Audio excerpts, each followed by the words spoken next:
Draw back from the sweet tones of Herb Albert's trumpet and get back to November 22nd, 1992. And immediately following his last appearance, Mr. George Knapp is back again right here on Dark Matters Radio, brought to you courtesy of UFOs Tonight.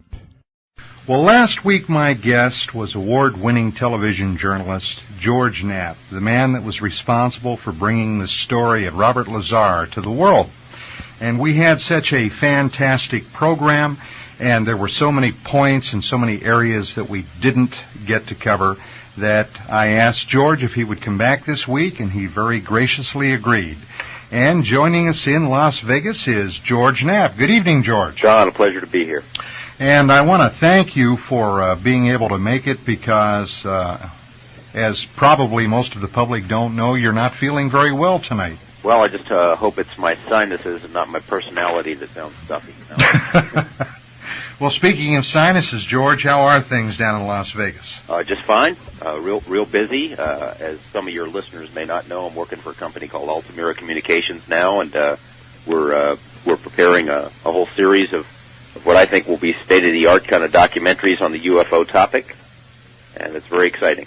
Well, that's one of the things that I wanted to mention with you this evening and wanted to bring it to the public's attention. Since you left KLAS Channel 8, a lot of people have been of the impression, George, that you've dropped out of sight, but that's not actually true. What are you folks working on now? Well, a whole bundle of stuff. I think one of the most exciting things we're working on deals with some new information from Russia.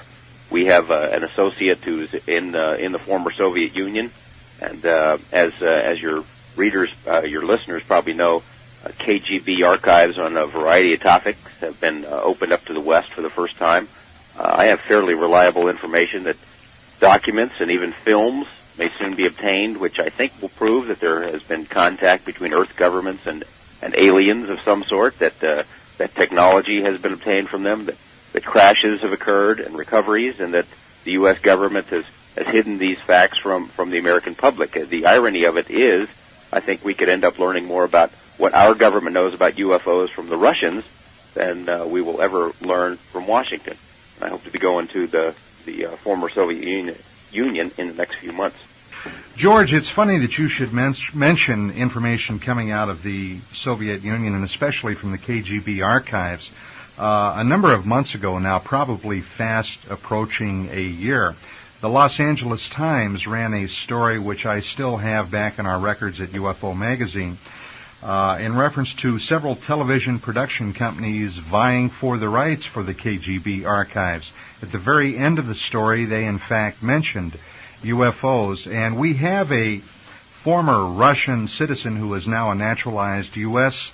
citizen by the name of Paul Stonehill that writes for UFO Magazine from the Russian perspective, and he had some pretty fascinating information that we're following up on right now that appears to show that the former Soviet military in fact have recovered at least one what they called extraterrestrial craft. Do you know anything about that?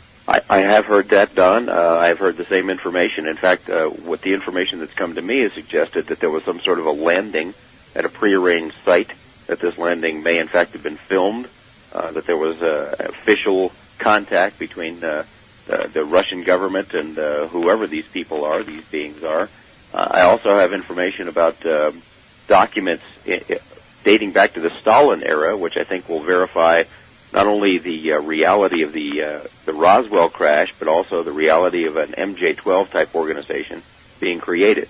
I don't have those documents in my possession. I haven't seen them personally, but I have been in contact with people who have seen them, and it's very exciting. I have heard the same stories you have about the recovery of alien technology from crash sites. My associate over there is in contact with people who are analyzing material that they say was recovered from these crash sites. Of course, as you and I both know, until we actually see it in our hands, I'm not sure how much credibility we can give it.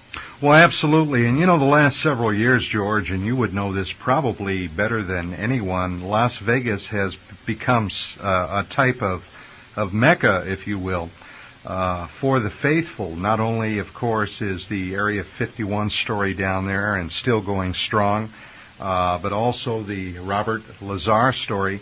And you've had a chance to meet many of the luminary coming through there, haven't you? Well, I sure have, and it's interesting. I think it's about 3 years ago this month that it really started, when our report started, and it hasn't tapered off a bit. A lot of the people who come to Area 51 to look for whatever the heck it is that's flying around up there come from your neck of the woods, Southern California. Official expeditions. A lot of them just come out on their own. There's a little place called the Alien up there in Rachel, Nevada.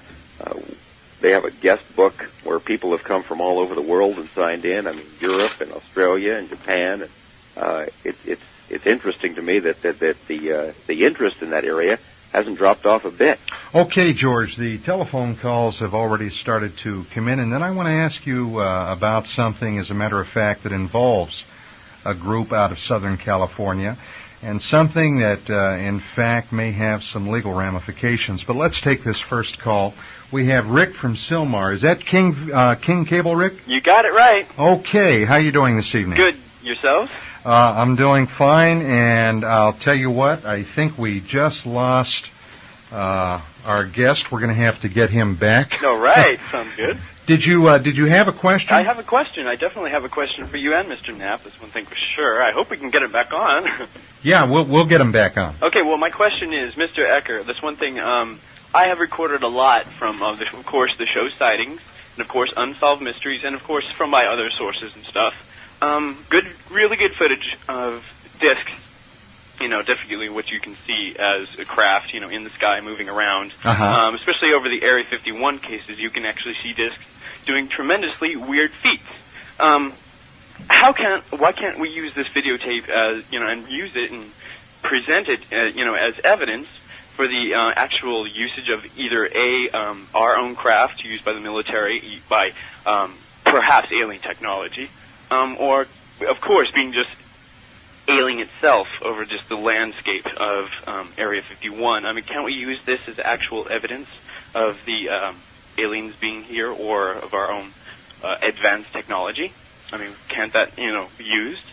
Well, that's an excellent question, Rick. Because, especially the Gulf breeze and some of the other stuff, that, if we can use stuff from, like Belgium, some of the cases that they've been having, that have been over. Well, there have been others.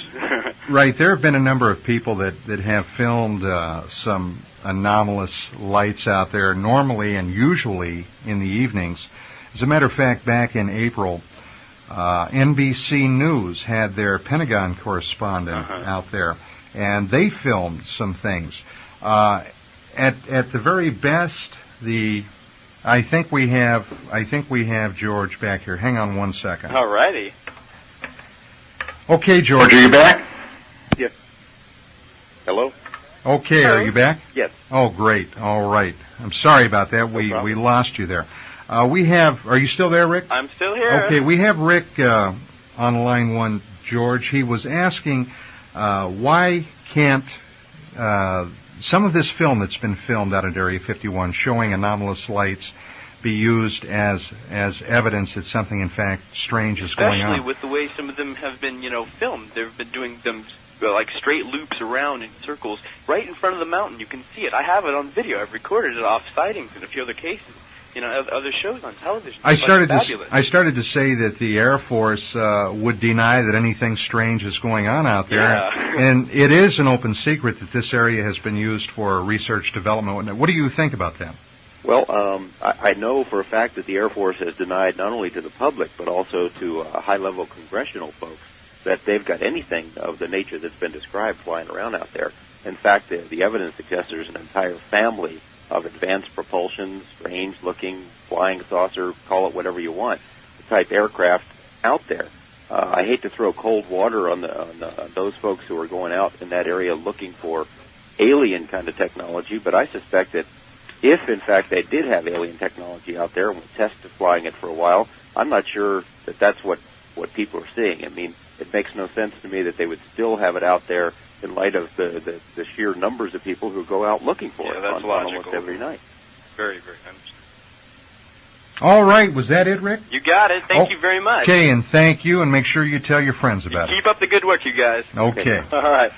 George, one of the questions that I've had, and it has, I have not been able to get anyone to answer it, especially to my satisfaction, are with the number of people that have been going out there, and we have one group here in the Los Angeles area that are called the Secret Saucer Base Expeditions. You may have seen them out there, as a matter of fact.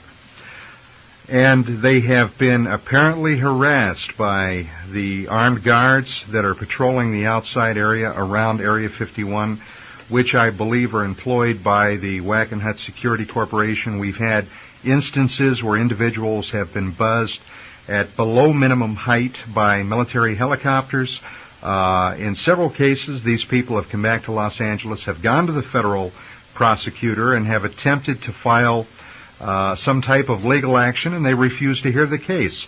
They've gone to the state attorney general in Nevada. They've gone to the county prosecutor. None of these people will hear this. Do you have any idea on that? I know with all the work that you've done out there that you've had to have encountered these questions. Well, certainly, the idea that the Air Force, the military, would not be very cognizant of civilian authority is pretty clear in the fact that they seized those 89,000 acres surrounding Groom Lake in 1984, even before they had legal authority to do so. There have been numerous incidents that have come to my attention about confrontations between these Wackenhut or Delta Force or whoever the heck they are and private citizens. Even though it's public land surrounding that area, it's BLM land, Bureau of Land Management. I know that people have had cameras and video gear seized. They've kept it, in one case, for more than a year and haven't returned it. I know I have in possession video of a helicopter coming very close to a private car, buzzing them, trying to chase people out of there. I know there have been threats. It's a bad situation, but you have to remember this is the middle of Nevada. It's a rural area. And maybe justice doesn't move as quickly as people from Los Angeles or big urban areas might be used to. Well, you know, I was a police officer and carried a badge for over 10 years, and it's been my experience that the law is the law regardless of where it's at. We're within the borders of the United States. Has anyone approached the FBI about this, or perhaps some of the military organizations that would be involved with military justice? Well, I know that Gary Schultz from your area there, Don, has approached the U.S. attorney in Southern California to try to file charges, but that basically went nowhere. I know that as of last week, they have some new signs up there that suggest anybody who goes past these signs that lethal force is authorized in dealing with people who are trespassers. That's a pretty potent statement to put on a sign. Well, not only is it potent, but it seems to say something about constitutional guarantees as they're practiced in Nevada. I don't think the military, in some regards, is all that concerned about constitutional guarantees. I remember when they seized the land, the 89,000 acres, they later went to Congress to get permission to do something they'd already done. There was a Congressman, John Seiberling, who put the question to the Pentagon, what authority do you use to seize this land? What authority is higher than the laws of the United States? And the guy's response was, well, I can answer that, but only in a closed briefing.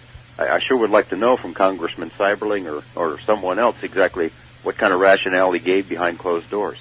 All right. We have a call from, it looks like Richard in Vista. Is that Vista, Richard? Yeah, it is. Okay, good evening. How are you doing this evening? Oh, I'm just doing great. I'm really interested in all this UFO stuff. And one of the things that curiouses me that a lot of UFO buffs don't really think about is, have you ever reversed the situation and looked at it as being an alien coming here to this planet? How many different rules and regulations and just dealing with the UN in general, probably how they would have to deal to set up and start any kind of a business or any kind of trade with human beings on this planet. The paperwork would be fantastic. I mean, that's probably why they don't come down. I mean, they don't want to fill out paperwork. They don't want to pay taxes and all this stuff, you know. Well, that's a heck of a thought, Richard. I'll give you that. I'll tell you what, Richard. The other thing that I was wanted to say is that I don't think that the government is ever going to officially say anything about UFOs. Now, what it's going to take, I think, is there's a lot of information that's put into computers these days. What it's going to take is for somebody that's really good at computer hacking to hack into somebody, to hack into the defense computers and perhaps the computer that I understand that's over in Belgium is supposed to be the beast and everything. Get the telephone number of that guy and get a hold of him and get the hard data on this stuff and then publish it. And that's the only way you're really going to find out what's going on. Well, then you're looking at a number of federal laws that would be broken, Richard. And the big question is, who would want to end up spending years and years in jail because they broke into somebody's computer? That's something that we could never advocate to anybody because, that person would be putting themselves in one heck of a fix. You know, Richard, I might address part of your question. Well, when the people behind the government that are running the thing don't go by what the Constitution says, and you've got in effect, lawlessness from the government itself. So, what do you think about that, George? One or two individuals who may hack into the system, George, what do you think about that? Well, a couple of things. As far as the cosmic implications of this whole thing, I'm not sure that I deal with that as well as I'm more interested in the government's reaction to the phenomenon than the phenomenon itself. I think I would explain it this way. I'm more of the drive-in movie theory that they would never have to fill out paperwork because they come near, they treat Earth like a drive-in movie because they find us so interesting, cruise into our neck of the cosmos on Friday nights to check us out.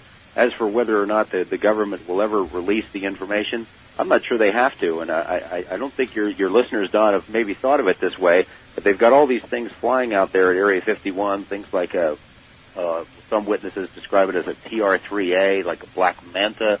They've got some huge boomerang-type craft with no operational name, something called Aurora, which is a methane-powered hypersonic Mach 7 replacement for the SR-71, things that all look like flying saucers. When the government can create its own flying saucer-type vehicles, it will be in a position to explain away all future UFO sightings. I don't think there's ever going to be a release. I don't think they're ever going to come clean. Well, that's a pretty sad commentary. I agree with him. They will probably never release any information, and the only way you're going to get any information is to break into somebody's computer. Well, if you decide to do something like that, Richard, send us a card from Leavenworth, and I'll be interested to hear what you may have found out. All righty. Well, it won't be me because I don't know enough. Okay, but thanks a lot. Somebody out there in the audience might, and they might catch on to what I'm trying to say, and they'll get in there. Okay, thank you. And we have Bert from Burbank on Salmon's Cable. Good evening, Bert. Howdy there, Don. Thank you for your call back with me. I got to get back with you later this week. I got two very good important questions for the both of you. George, you were mentioning the Soviet connections and things going on over there. I'm interested in your opinion about with the new relationship with the United States with the Soviets, if we aren't going to be pulling the same thing we've done with some of the other governments around the world and saying, well, if you want any money, any help from us, you better shut up about the UFO material. Well, I'm worried about that myself, and I've probably already said too much. I would imagine that there are some efforts underway to that extent. But there are a lot of Russians who are facing hard times who will do basically anything, I think, at this point for hard currency. That at least is what I'm hoping. I am also hoping that there isn't any kind of a coup. My friends in Moscow tell me that the possibility of the hardliners coming back is something that exists. It could happen at any time. I think if that happens, we're all going to be cut off from that information again for a long, long time. How do you feel about that, Don? Well, I think that this situation is much larger, Bert, than anybody even realizes. And the only thing I can suggest at this time is we're going to have to wait and see what the new administration may have on its mind and on its agenda. If you remember back in 1976, when Jimmy Carter was running for the presidency, one of the things that he stated in his campaign promises was that if he became president, he was going to go in and release everything that they had on UFOs. Now, I have a very unusual piece of information back at the office. I cannot vouch for its validity, but there was an individual that claims to have been on Carter's administrative briefing team, and that when he came out from the briefing, one of the things that he was briefed on, in fact, was the UFO situation. And according to this source, it is not verified. I want to stress that. But he claims that when Carter came out of there, he had tears in his eyes. And, of course, we all know that we never heard another word about UFOs from Jimmy Carter. So we're going to have to wait and see what happens with the Clinton administration. Right. Let me ask you both some information, again, about the Soviet sightings and so forth. Don and George, are you guys familiar with any connection with the unusual UMO people and some of the saucer sightings out there? And I'll explain later on why. The UMO? Right. Yeah, I'm very familiar with it, Bert. The UMO situation is something that occurred a number of years ago in Spain. There have been many questions raised about that particular series of sightings and information that ended up flowing through. There is quite a bit to suggest that it could have been, in fact, some type of intelligence disinformation operation. But, I want to stress the but. In 1989, when TASS released the information on the Voronezh sightings, some of the kids that witnessed those sightings, those alleged landings, in fact had the UMO designation on the side of their drawings. That's exactly the reason I asked the question.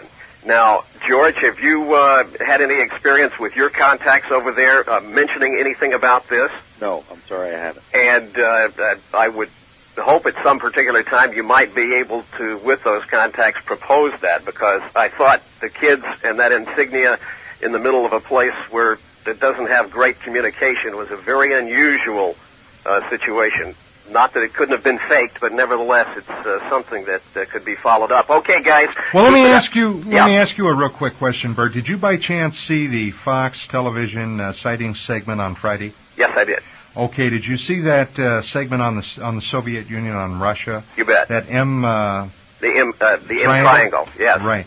Well, I had a call immediately after that program from our Russian story consultant and writer Paul Stonehill. Right. And Stonehill told me that he had been in contact with the individual from Fox Television that produced that segment and had warned him against this particular case because those people, as Stonehill later told me, are the equivalent of the Russian Adamskis and Van Tassels. In other words, that there is not a lot of credibility, allegedly, in that particular case. Well, and there's something that was very unusual, and this, again, can be taken a look at with you guys. In that segment, there was 5 or 6 lights that were in a kind of pattern, and they were flowing around. And the main thing that I noticed on that, which was unusual, was the fact that if you look at it again, rather than the lag on a video camera, which with a piece of light trails like a comet, the motion was going towards the tail, and it would be the reverse. So maybe that's something you guys can check on and see if anything's going on there with somebody just panning across backwards some lights or something. All right. Well, Paul Stonehill did tell me, Bert, that area, in fact, he believed may have been a testing area for Russian experiments in psychotronics. Psychotronics, yeah. Exactly. Love to find out more about that. Okay, guys, thanks a lot. All right, thank you. Bye-bye. Bert. George, you mentioned Congressman Seiberling. Have you tried to contact him at any time to get his reading on this? I did a couple of years ago, and I didn't get a response. You mentioned Jimmy Carter. I've also tried to contact him just to get an explanation about why he didn't live up to that campaign promise, and I didn't get a response from him. I am in contact with a number of people on Capitol Hill. I can tell your listeners this much, that there is a great deal of interest at very high levels there in the UFO situation. I think not necessarily in the cosmic implications or who they are or why they're here, but more interested in how agencies of the U.S. government, military agencies, are spending big piles of money and where they're getting it. Okay, we've got to take another break on the half hour, George, so if you can hold on, and we'll be right back. Okay. And George, are you still there? Correct. Are you holding up? Oh, yeah. Okay, great. Looks like we have a call from Mike in Orange County is that Comcast cable? Yeah, that's right, Don. Okay, good evening, Mike. Good evening, Mr. Knapp and Mr. Ecker. Don, we really enjoy the show, and Mr. Knapp, we've enjoyed all the work you've done and been with you the past few years since Billy Goodman and all that good stuff. Don, back to your question regarding Gary and Norio's work out there. Well, not the question, but the idea that you brought up regarding the helicopter. Yes. I thought you might find this interesting. I know Gary and Norio, and I was on the phone with the FAA inspector out in the Nevada area about 6 months ago when they got word. It was the final word. It was the second letter that they received from the U.S. Justice Department stating that nothing would be done. Did you see copies of those letters, Don? Yes, I did. As a matter of fact, Gary and I just saw Gary this evening. Oh, okay. He was giving a lecture over at Yvonne Smith's Zero Group, as a matter of fact. Right. Okay. Gary and Norio have been sending me information on this. I did a news story on the original harassment that they underwent when they were out at Area 51. I tried to personally contact the federal prosecutor, and after calling them a good half dozen times, I ceased. They never got back to me. Yeah, we had problems with them getting to return calls. I'm sure Mr. Knapp's aware of the work that Mr. Hilder did in sending the letters to the DA out there. Yeah. We got in phone contact with her a couple times, and she was very hostile, I would say, at best. In regards to the helicopter situation, I was on the phone with the Nevada FAA inspector, and he basically, I relayed the story to him, and we faxed him copies of the letters. And he, without seeing the videotape, we told him we have the copy of the same one that George was referring to. And I don't know if either one of you knew this, but he basically stated that a 1,000-foot ceiling is mandatory in around any residential area or structure.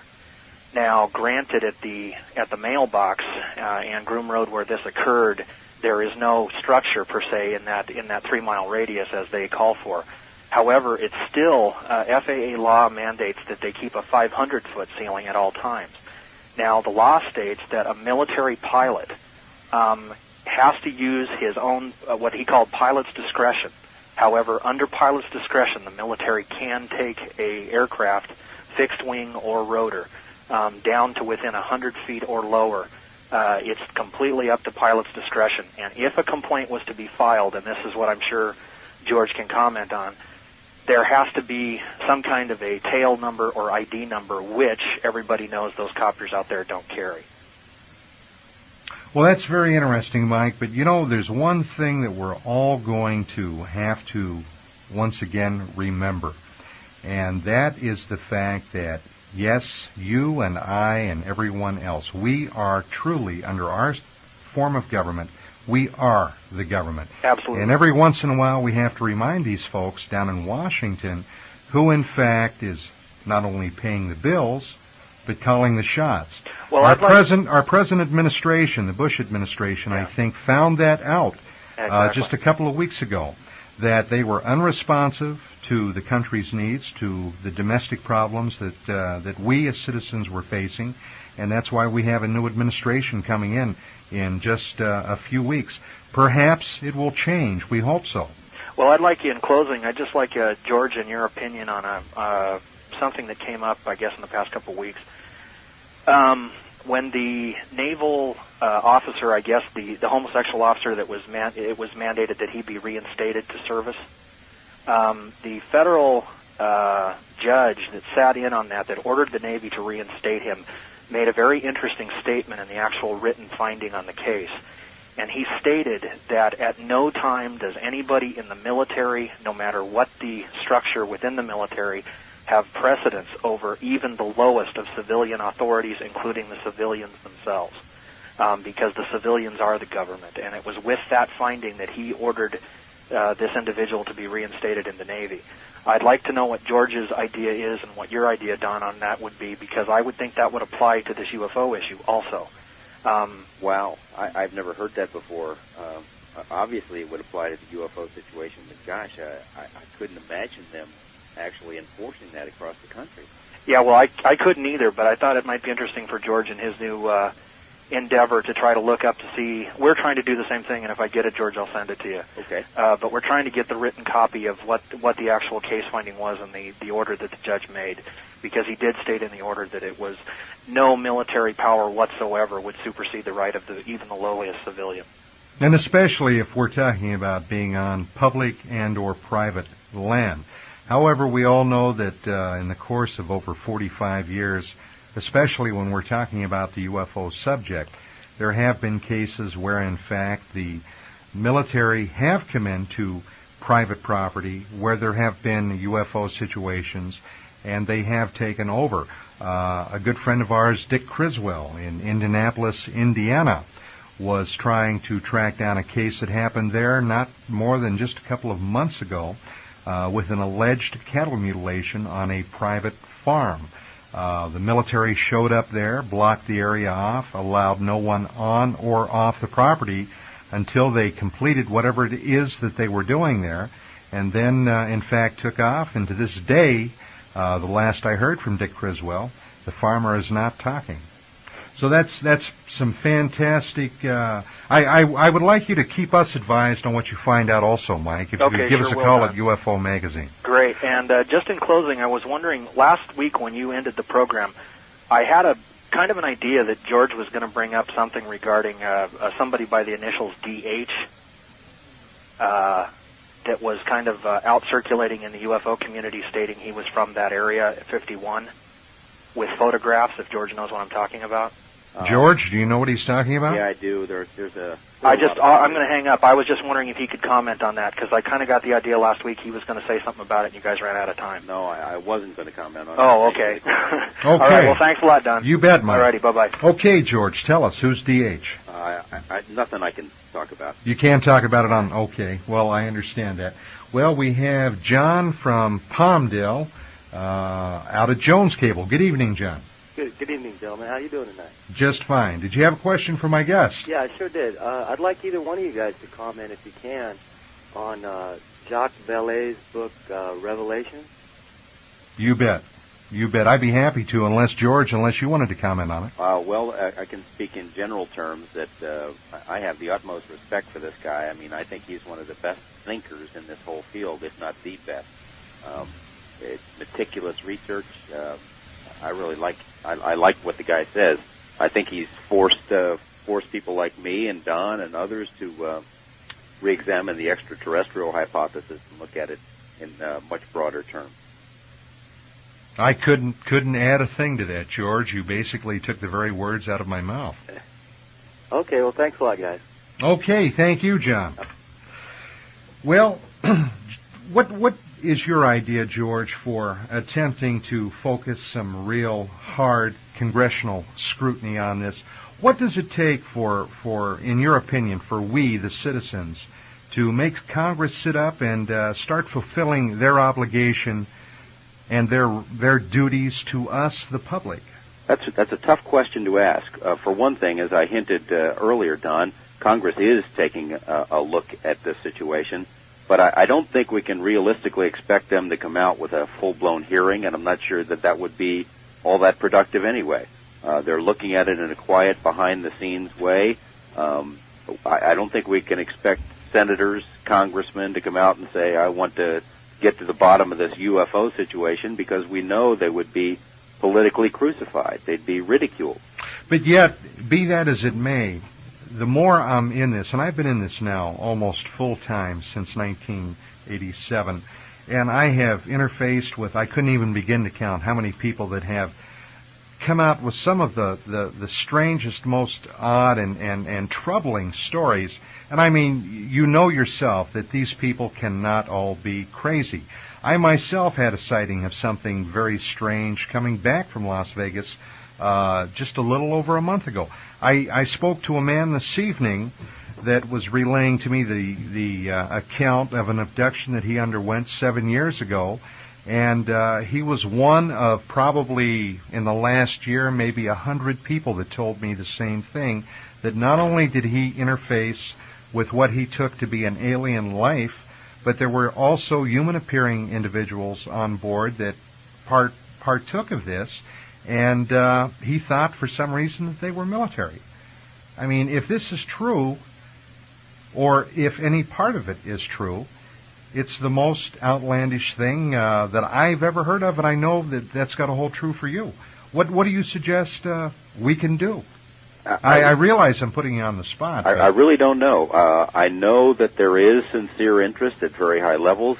I also know that they are treating it very cautiously. I don't know if they're afraid of something, but that's the impression that I get, is that they're treading on some mighty big feet, and even these people in Congress are afraid of the forces that they're dealing with.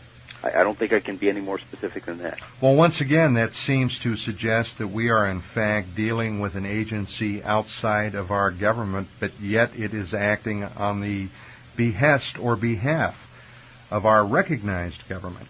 And that doesn't sit kosher with me. Well, I'd have to agree. I think there is some sort of cabal. You know, we always talk in general terms about the government knows this, the military knows that. It's not the government. Right. It isn't the military. It's some sort of a cabal within it. The same way that Oliver North was able to get away with all sorts of hanky-panky, people within the military, within the government, pursuing their own agendas that aren't necessarily consistent with the Constitution or with the needs of the people. Do you think any of this may change for the better or for the worse with the incoming new administration? You know, I don't know. I'd like to think that, but gosh, Don, how many times have we heard it over the years? You know, here comes another opportunity to open up the books and let people know what's really going on. I don't know what that briefing is like when the president sits down and people from the Pentagon tell him the reality of the UFO situation. I'd really like to be a fly on the wall and hear that conversation. I suspect that there may be really legitimate reasons why a president, why a military, why a government would not want to reveal the whole story. Well, there very well may be, but then again, if it bodes ill for humanity as a whole, it would kind of be, in my mind, like Franklin Roosevelt attempting to hide the Pearl Harbor debacle from the American public on December the 7th, 1941. Well, we all know that that's the way government operates sometimes. I mean, the Gulf of Tonkin, there have been a lot of secrets that they use, sprinkling out information to suit their own policy purposes. It's unfortunate. We don't like it. I think, you know, as a citizen, I feel that I'm ready to learn whatever the heck it is they've got in their files. I'd like to know.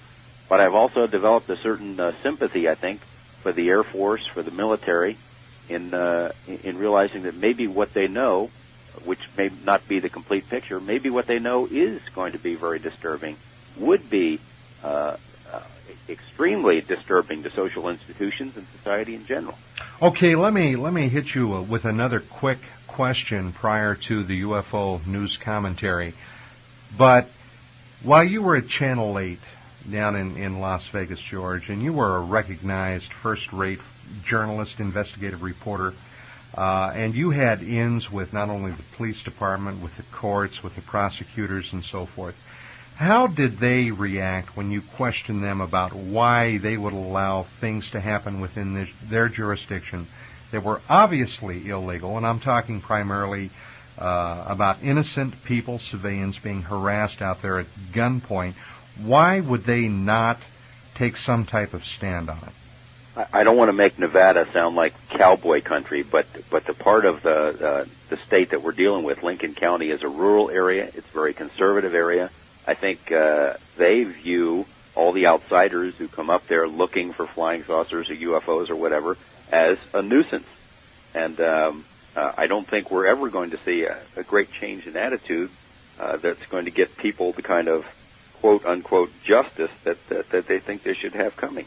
But any innocent civilian could be driving down that road and encounter some of these security personnel or a helicopter attempting to run them off the road, and here they are just minding their business. Now, I can't believe that the Lincoln County prosecutor would not feel duty-bound or an obligation to protect their rights.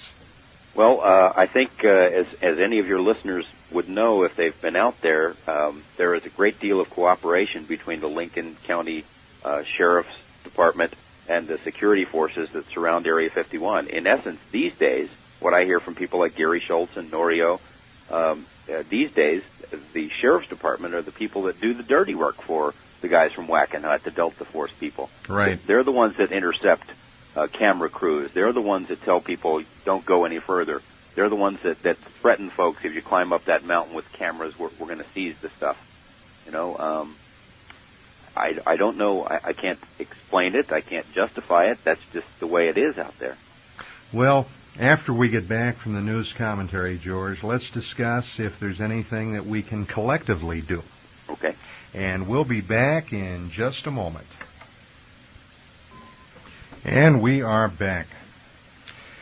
Well, George, with about 6 minutes remaining, what are your suggestions for what the public can do in order to change some of these very troubling policies that we've been beset with for going on now 50 years? Are you there, George? Yes. One thing I'd say, I don't really know how to explain the lack of interest in this topic by mainstream news organizations, but if your listeners could encourage their own local news operations to get interested in it, I think after some time, a little bit of research, as you would know, Don, if you do just a modicum of research, you'd find out there is a solid body of information there of something really important that's going on, real solid information. And it's going to take the resources of somebody like CBS or Time or the New York Times to get interested to expose this stuff. Well, it's interesting you should mention that because just several days ago, Channel 13 here in Los Angeles, in fact, did run a story on Area 51. But, you know, it's one thing I have noticed in the years that I've been involved with this, George, and perhaps you have too. It seems like the subject has its own dampening effect on the collective consciousness. It's something that I cannot explain, but yet I've seen it time and time again. Well, I've thought about it the same thing. It's like people can view these reports, even my own reports, and somehow, because it's on television, they almost see it like, yes, that's very interesting, but they view it as almost a movie of the week or something. Very interesting, yes, that will shake our beliefs right down to the bones, and then just switch the channel and go on. I don't know how to explain that. I think one other suggestion I would have for your listeners certainly is people should read your magazine. Well, I appreciate that. I think they should too. I don't want to be too obvious about the plug, but I think it's a reliable source, objective information. When we just heard Vicky referring to these paranoid conspiracy buffs, I think that's the kind of commentary that this field needs, because there's a lot of baloney out there, and it's hard for people, especially people just getting into it, to separate what's real and what isn't.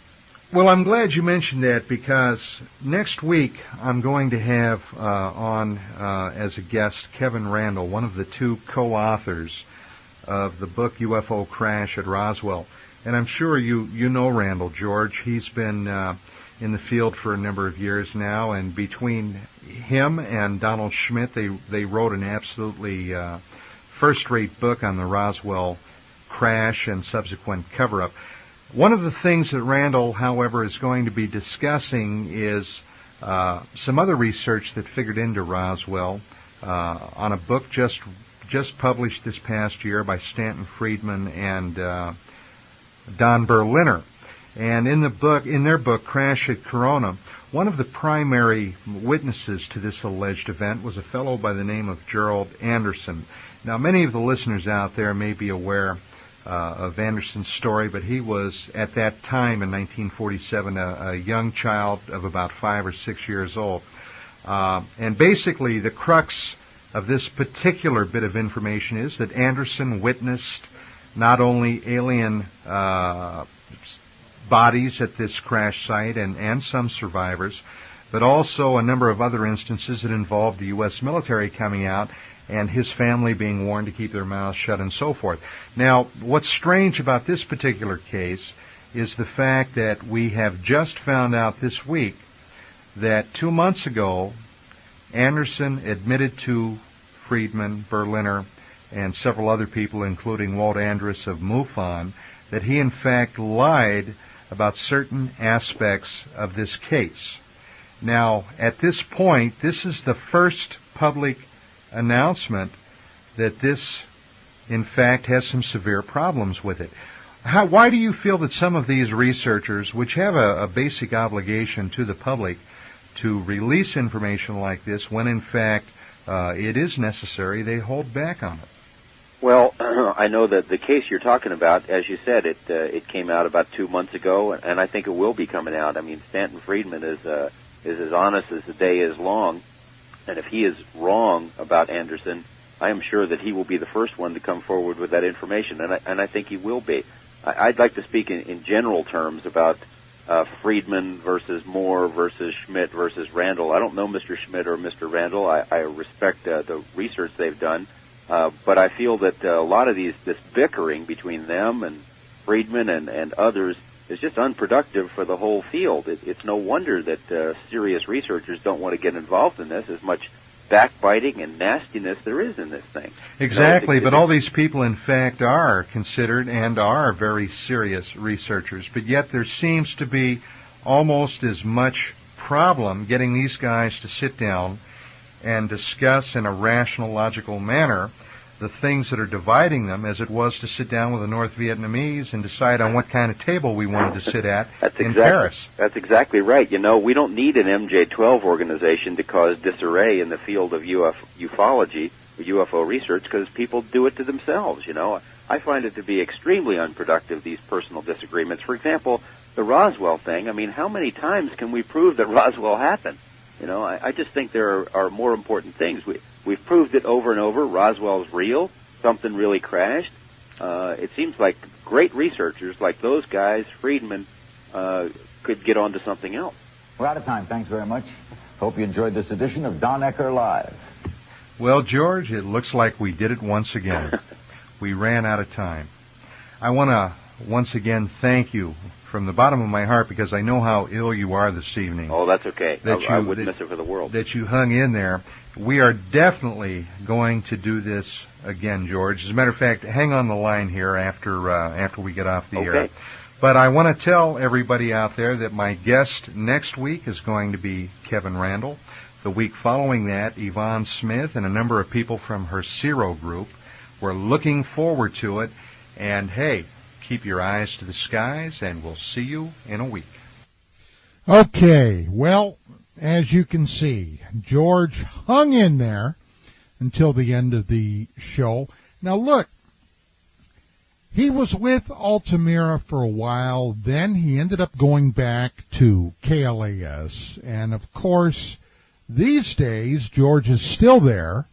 Not to mention, he also hosts on Coast to Coast, generally once or twice a month, where he continues on with his UFO research and, dare I say it, fascination. Look, as always, you can come right here to Dark Matters Radio for some of the most cutting-edge look at research and what is happening in the field today and in days past. We appreciate your interest. I appreciate the time that you take with DMR, and I especially appreciate hearing from the audience. Okay, until next time, remember to keep those eyes pointed